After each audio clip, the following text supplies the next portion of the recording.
Assalamualaikum warahmatullahi wabarakatuh. Perkenalkan, nama saya Aliska Naswa Fadila, NIM 215231222 dari kelas Perbankan Syariah 2F.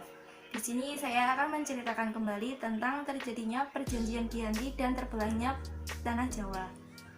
Perjanjian Giyanti terjadi pada 13 Februari 1755.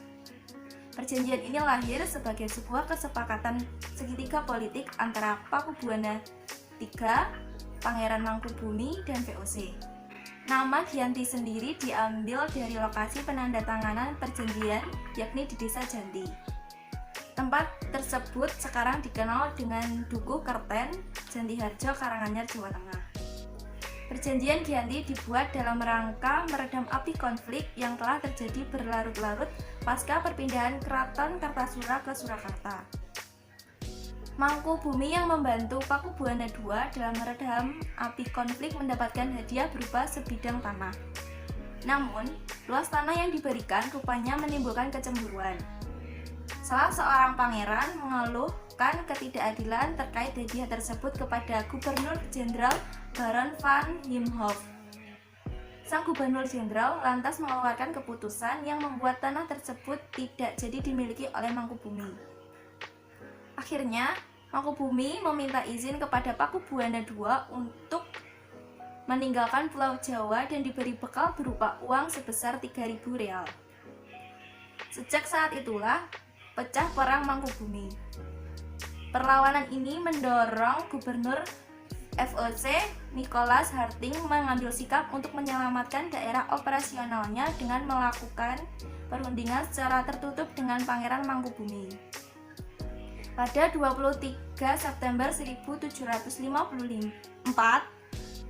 kesepakatan antara VOC dan Mangkubumi terlaksana dan disampaikan kepada Pakubuwana III, sang pengganti Pakubuwana II, yang menyatakan bahwa Pangeran Mangkubumi mendapatkan wilayahnya. Pada 4 November 1754, Pakubuwana III menyatakan persetujuannya terhadap hasil perundingan Gubernur Jawa Utara. Surat pernyataan itu disampaikan oleh Pakubuwana III kepada Gubernur Jenderal VOC Jacob Mosel. Kesepakatan ini mendorong terjadinya sebuah perjanjian besar yang ditandatangani di Desa Giyanti. Penandatanganan perjanjian Giyanti ini menjadi pangkal dari terbelahnya tanah Jawa menjadi dua bagian atau yang dikenal dengan istilah Palihan Nagari. Hal ini menjadi awal mula naik tahtanya Mangkubumi di Yogyakarta sebagai Sri Sultan Hamengkubuwana I dengan gelar Senopati ing Ngaloga Sayyidin Patogomo Khalifatullah sejak ditandatanganinya perjanjian tersebut pada 13 Februari 1755. Pada tanggal 15 Februari 1755, terdapat pertemuan untuk meneruskan pembagian aspek atribut-atribut keraton antara lain keris, bahasa, tarian, dan belangkon. Keterbelahan masyarakat Jawa tersebut tidak terjadi seketika pasca perjanjian Giyanti. Proses pembagian wilayah dan juga aspek-aspek ini seperti bahasa mengalami proses panjang seiring berjalannya waktu. Perjanjian Giyanti yang tidak merinci pembagian wilayah pada akhirnya menimbulkan beberapa peristiwa. Pasca perjanjian Giyanti masih terus melakukan pemberontakan, seperti halnya Mangkubumi, Pangeran Sambernyawa turut menuntut hak sebagai penguasa wilayah. Dalam gerakannya pada Oktober 1755, Pangeran Sambernyawa berhasil mengalahkan satu kelompok pasukan VOC. Kemudian, pada Februari 1756, ia hampir membakar keraton yang baru didirikan di Yogyakarta. Setelah perang bertahun-tahun, VOC akhirnya menyudahi dengan menandatangani perjanjian Salatiga pada 1757. Perjanjian ini membuat tanah Jawa kembali terbagi. Pada perjanjian ini disepakati bahwa Pangeran Sambernyawa mendapat sebagian wilayah Kasunanan Surakarta.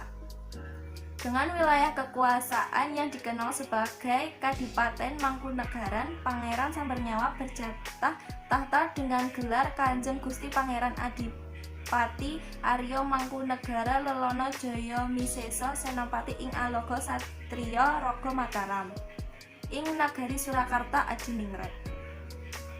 Keterbelahan Jawa ini kemudian hari belum terhenti. Pada 1813, di masa Gubernur Jenderal Thomas Stamford Raffles dari Kerajaan Inggris, Kesultanan Yogyakarta juga terbelah dengan lahirnya Pakualaman. Dengan demikian, Tanah Jawa kemudian memiliki 4 wilayah pemerintahan, masing-masing tumbuh dengan perbedaan modal dan orientasi politik.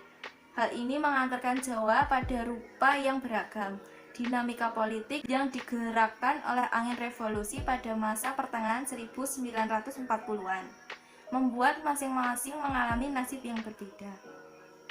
Hal ini berujung pada perbedaan status hingga hari ini.